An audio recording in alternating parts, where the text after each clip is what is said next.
The year is 1937, December, Nanjing, China. The city is cold in the way that only cities at the edge of collapse can be cold. Not just the temperature, but something deeper, something in the air itself. The streets that had been full of merchants, school children, rickshaw drivers, families eating morning rice, those streets are now empty in a way that feels less like absence and more like erasure. The Japanese Imperial Army has just broken through the city walls. What happens next will last 6 weeks. And what happens in those 6 weeks will be debated, denied, documented, and buried for the better part of a century, not because the evidence is unclear, but because the evidence is so overwhelming, so meticulously recorded by witnesses both foreign and Japanese, that accepting it fully requires something most people are not prepared to do. It requires sitting with the reality of what organized men, under official orders, with institutional support, did to an unarmed civilian population. And specifically, what they did to the women. Before we go inside those 6 weeks, you need to understand something about how the Japanese Imperial Army arrived at Nanjing. Because what happened there was not a spontaneous eruption of violence. It was not chaos born from the fog of war. It had a context, a structure, a set of beliefs that had been deliberately cultivated inside the Japanese military for decades. Beliefs about racial hierarchy, about the nature of conquest, about what soldiers were entitled to take from a defeated enemy. That context does not excuse what happened, but it explains why it happened with such consistency, such organization, such complete absence of restraint from commanding officers who knew exactly what their men were doing. Japan in the early 20th century had constructed a military culture built on 2 parallel pillars. The first was absolute obedience. A soldier's life belonged to the emperor, and disobedience was not merely a disciplinary failure, but a spiritual one. The second was a hierarchy of peoples in which the Chinese were positioned explicitly and repeatedly in military training as racially and culturally inferior. These 2 beliefs combined produced something specific. They produced soldiers who would follow any order without question and who had been told in every language except the literal one that the people in front of them did not fully count. That combination, in December 1937, entered Nanjing. And the city had no answer for it. What the outside world knew at the time was fragmented, filtered, and deeply incomplete, but it was not nothing. There were foreigners still in Nanjing, diplomats, missionaries, business people who had refused to leave. They had established something called the International Safety Zone, a designated area of the city where civilians could theoretically seek refuge. They kept diaries, they wrote letters, they filed formal protests with Japanese military commanders, protests that were received, acknowledged, and ignored. One of those foreigners was a German businessman named John Rabe, a member of the Nazi Party, ironically, a man whose political allegiances were deeply troubling, but who spent those 6 weeks doing something that complicates any simple portrait of him. He watched, he documented, he intervened where he could. And what he recorded in his diary night after night in the careful handwriting of a man trying to process something his mind was not built to contain is among the most important historical testimony of the 20th century. Because he was there, and he did not look away. The safety zone was supposed to be exactly that, safe. It had been negotiated. Boundaries had been drawn on maps. The Japanese military command had been formally notified. Flags were posted, signs were erected. Every protocol that a group of desperate civilians and exhausted foreign witnesses could think to follow, they followed it. None of it mattered. Within days of the city falling, Japanese soldiers were entering the safety zone at night, not in secret, openly. walking past the flags, past the signs, past the foreign witnesses who stood in doorways with notebooks and protests that carried no real force behind them. They were looking for women. Specifically, they were looking for young women. But the records show, and the records are extensive, that age offered no reliable protection. Women in their 70s were not spared. Girls who had not yet reached adolescence were not spared. The searches were systematic, moving building to building, pulling women from hiding places behind false walls, from beneath floorboards, from inside storage containers where families had concealed them hours before. John Robb documented one night in which he personally intervened 17 times. 17 times in a single night. And he was one man with limited authority in a city of hundreds of thousands. What made the situation in the safety zone uniquely suffocating was the position it placed the surviving men in. Fathers, husbands, brothers, sons. They were present, they could see what was happening, and they were completely structurally powerless to stop it, because any physical resistance meant immediate execution not just of themselves, but frequently of everyone around them. The Japanese soldiers operated with a casual confidence of men who knew there would be no consequences, who had been told implicitly or explicitly that this was part of what victory meant. The men in the safety zone learned in those first days that the price of attempting to protect the women they loved was the certainty of making everything worse. So many of them stood still and carried that stillness for the rest of their lives. The foreign witnesses, Robb, the American missionary Minnie Vautrin, the surgeon Robert Wilson, understood almost immediately that documentation was the only weapon they had. So they documented with a kind of desperate precision. Dates, locations, numbers, descriptions of what they had witnessed or been told by survivors hours after the fact. Minnie Vautrin was perhaps the most relentless of them all. She ran Jinling College, a women's college that had been converted into a refuge. At its peak, more than 10,000 women and children were sheltered inside its walls. Vautrin stood at the gate herself, physically, personally, day after day, turning away soldiers, negotiating, stalling, using the fragile authority of her American passport as a shield between the women inside and the men outside. Her diary entries from those weeks are almost unbearable to read. Not because they are graphic, she was careful, precise, deliberately measured in her language, but because of what sits underneath the measured language. The exhaustion, the accumulating horror, the entries that begin with the practical details of how many women were fed that day and end with a single sentence that makes everything before it collapse. She returned to the United States in 1940. She never recovered. In 1941, she suffered a complete mental breakdown. She died the following year. Her diary was found afterward. It had been kept meticulously until the final weeks, and then the entries simply stopped, as if there came a point where even documentation became impossible, as if the mind, pushed far enough, refuses to keep producing language for what it has seen. But here is what the historical record demands we understand, and what makes Nanjing not just a story of suffering, but a story of institutional machinery. The commanding officers knew. This was not happening in shadow. It was not a secret kept from Japanese military leadership. Diaries recovered from Japanese soldiers after the war, diaries written by the perpetrators themselves, not the victims, describe what was happening with a startling absence of shame or concealment.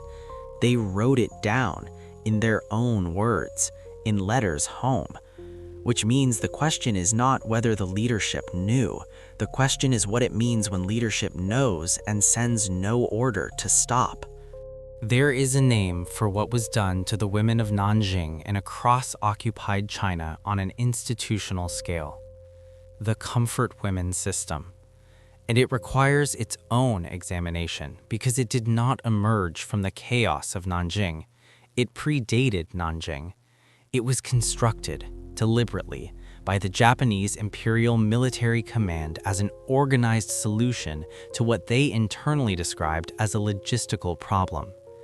The problem, as they framed it, was this.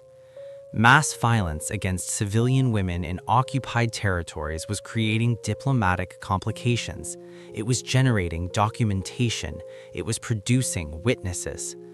The incident at Nanjing had drawn international attention in ways that were becoming inconvenient for Japan's geopolitical positioning.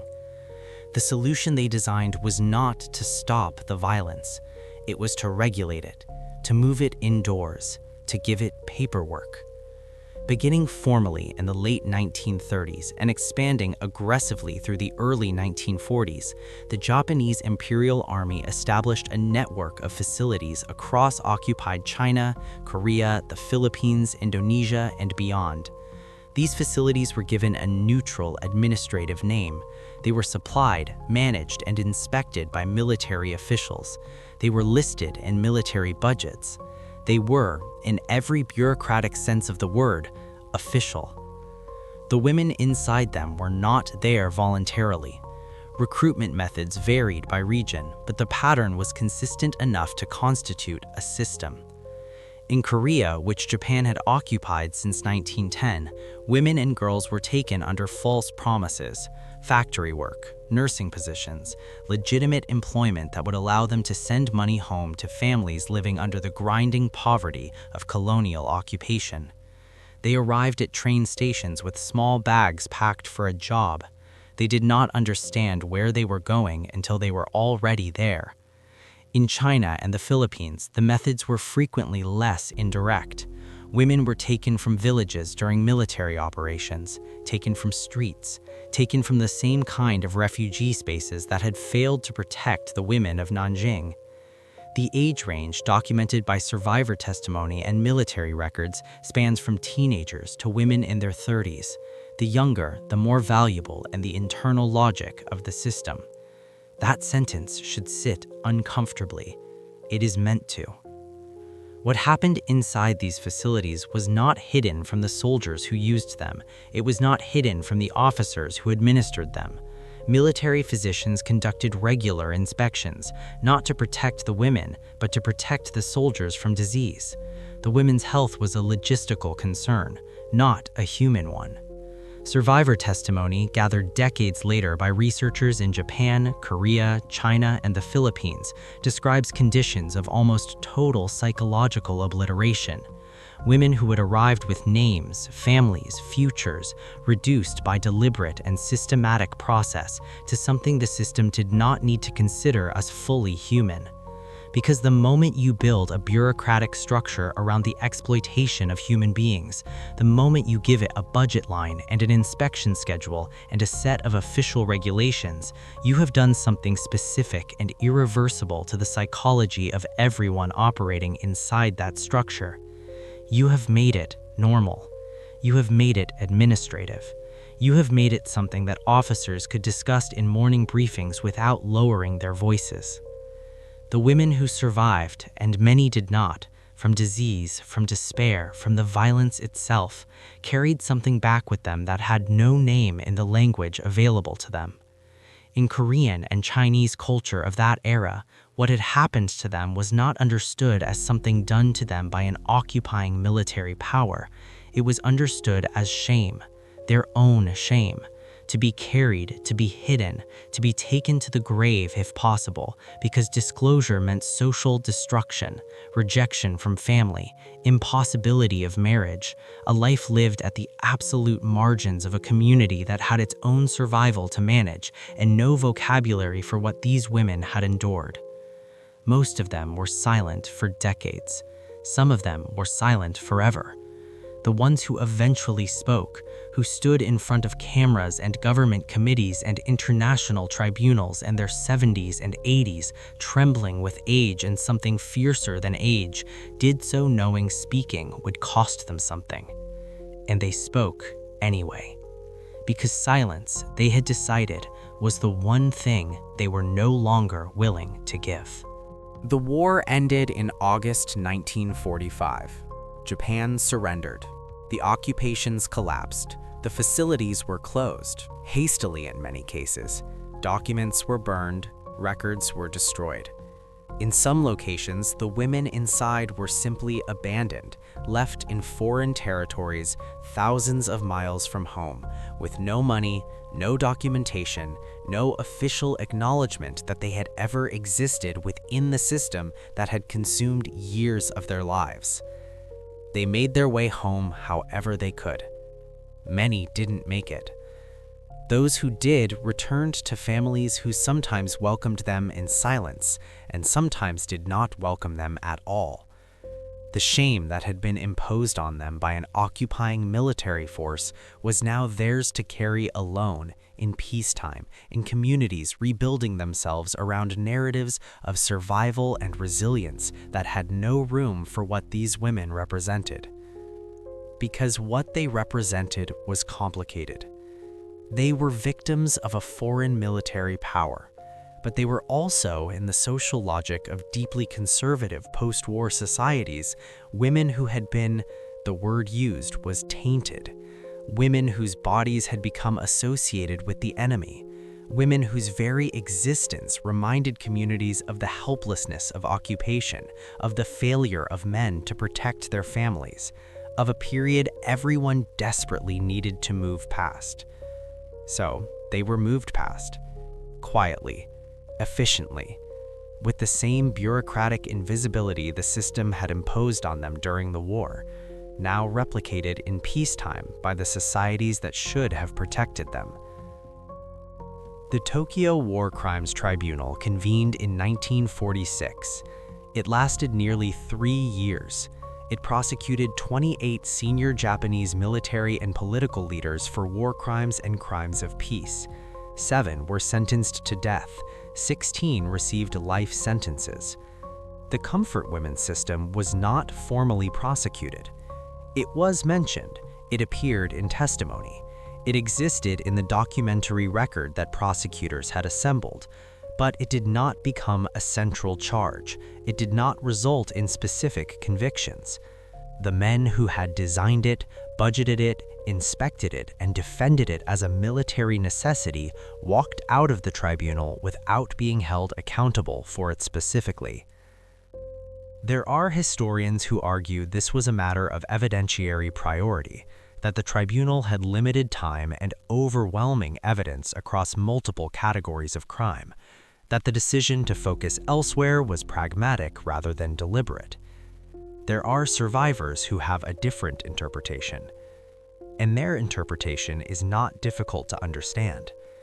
When a system that specifically targeted women is the one that escapes formal prosecution, when the tribunal that holds an empire accountable for its crimes draws that particular line around that particular category of victim, it communicates something. Not necessarily intentionally, but clearly. It communicates whose suffering counts as a war crime and whose suffering is absorbed into the general category of things that happen in war. Japan's relationship with this history remains one of the most contested and politically charged questions in East Asian geopolitics today.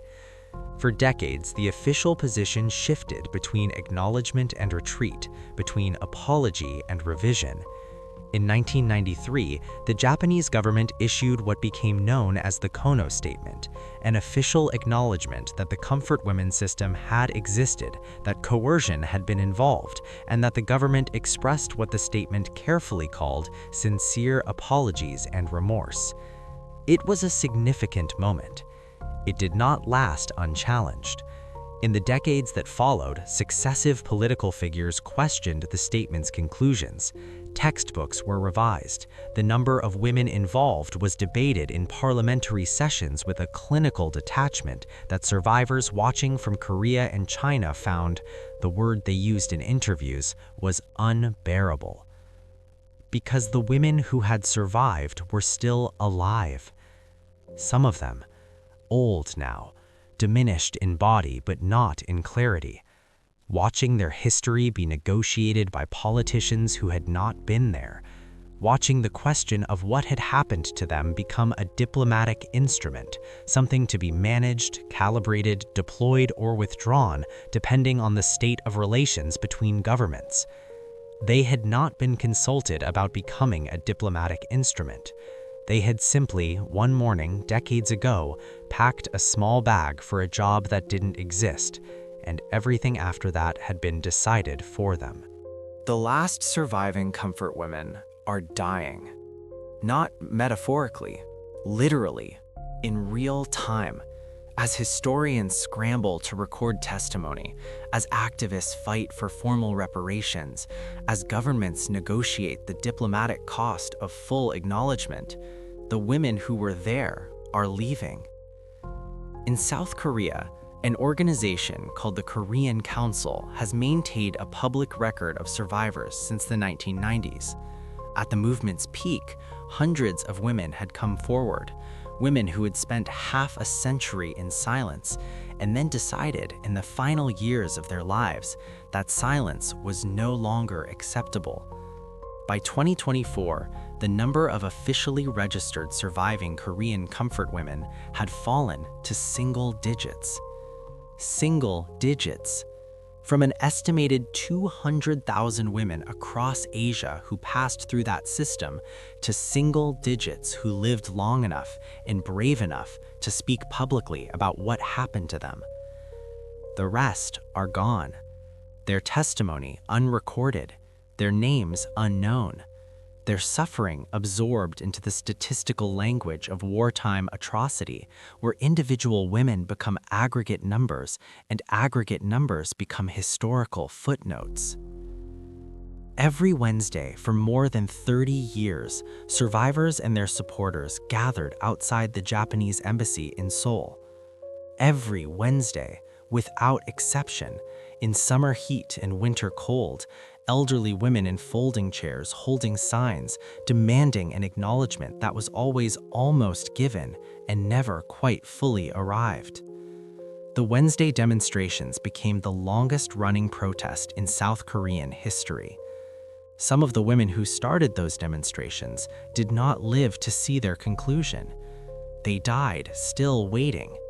Not dramatically, not in front of cameras, in hospital beds, in quiet rooms, at ages that should have meant a life bookended by dignity, lives that deserved to end in the knowledge that what had been done to them had been fully seen, fully named, fully accounted for by the institutions of the world. Some of them got that. Most of them did not. There is a sculpture. It sits across from the Japanese embassy in Seoul. A small bronze figure of a young girl, seated, hands on her knees, looking forward. She wears the clothing of the 1940s. Her feet do not quite reach the ground. Beside her is an empty chair. The empty chair is for the women who did not survive to sit in it. Japan has repeatedly requested the sculpture's removal. It is still there. What Nanjing revealed, what the Comfort Women system confirmed, what the post-war tribunals and the decades of diplomatic negotiation have made impossible to ignore, is a pattern that extends far beyond Japan and China and the specific machinery of the Second World War. It is the pattern of what happens when women's bodies are treated by an institution or a military or a government as territory, as something to be occupied, as something whose suffering can be administratively managed, diplomatically calibrated, and ultimately deferred until the women themselves are no longer alive to insist on accountability. The machinery changes, the uniforms change, the paperwork changes, the pattern does not. History asks us to look at what happened in Nanjing in December 1937 and understand it as the past, as something contained in a specific time and place, bounded by dates we can look up, analyzed by scholars we can cite, processed into the kind of knowledge that sits comfortably in a documentary or a university course. But the women who packed small bags for jobs that didn't exist, they were not historical figures when they packed those bags. They were just women, with names, with families, with mornings and habits and futures they were quietly constructing in the margins of lives that had not yet been interrupted. And what interrupted them was not fate, it was not chaos, it was not the inevitable brutality of war. It was a decision made by specific men in specific rooms with specific authority who looked at a category of human beings and decided that category could be used. Decisions like that do not require a world war to find their conditions. They only require enough power concentrated in enough hands and enough silence from everyone watching.